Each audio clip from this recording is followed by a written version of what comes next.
Well, as we've been hearing this morning, Greece is heading into uncharted territory and an uncertain future in the Eurozone after a referendum result in which the country rejected the latest set of austerity measures from European creditors. But what does this actually mean for the Greek people and for other members of the European Union? Well, here in the studio with us this morning is Dimitris Papadimitriou, who is a professor of politics at the University of Manchester. Good morning. Morning. So, presumably, the Greek government will go back and try and renegotiate another deal, only this time without its finance minister, who it seems has been edged out. Well, I think that probably the Greek Prime Minister thought that the removal of Yannis Varoufakis from the picture will help Greece negotiate a deal quicker with its European partners. But I'm not sure this is probably going to be true. I mean, the referendum was a terrible idea.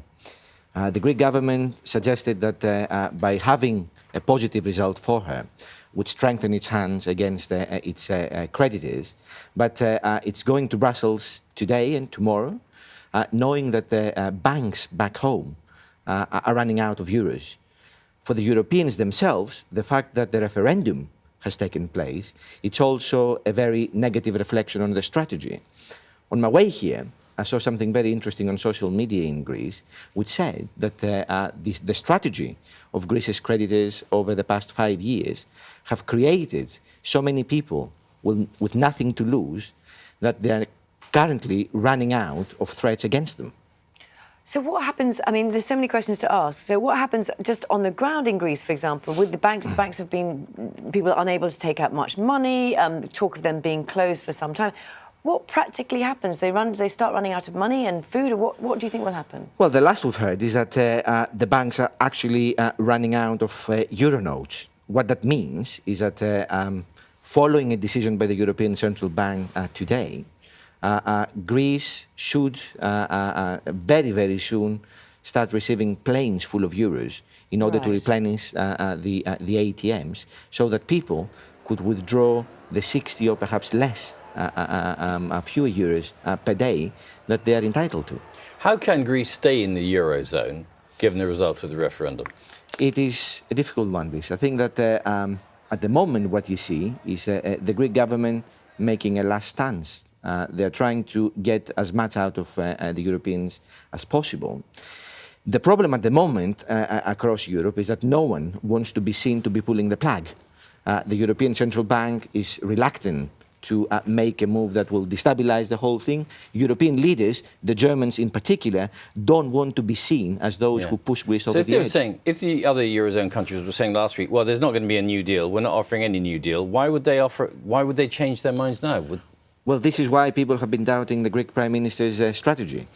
All along, during the campaign, the Greek Prime Minister has maintained that he can get a new deal from Europe within 48 hours. Now, he says that, but everyone else across Europe says, forget it. It just seems to an extraordinary place to have finally got to, doesn't it? It is. It's, as I said before, a reflection of poor strategy on both sides. You have to go back 5 years. I mean, Greece was an experiment. Extreme economic politics extreme economic policies have been implemented in Greece that we know from history create extreme politics.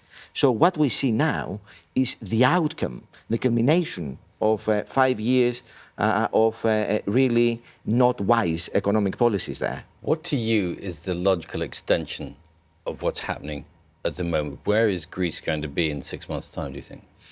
I think my guess, and it's only a guess, is that Greece is heading out. Heading out of the Eurozone and out of... Heading out of the Eurozone. And out of the EU? Not necessarily out of the EU. You see, the problem with the Eurozone is that there is no legal provision for any member states to exit. So the only way to do that is by taking... nobody can expel Greece from the Eurozone. The only way that this will happen is that if the Greek government itself chooses to go out. But if banks run out of money, there will be no other option. All right. Thank you very much indeed. Thank you. We'll continue talking about it and the impact here as well. Steph is at the London Stock Exchange for us at 17 minutes past 7. This is Breakfast, and these are the main stories this morning. Greece's Finance Minister Yannis Varoufakis has announced his resignation just hours after an overwhelming no vote in yesterday's referendum.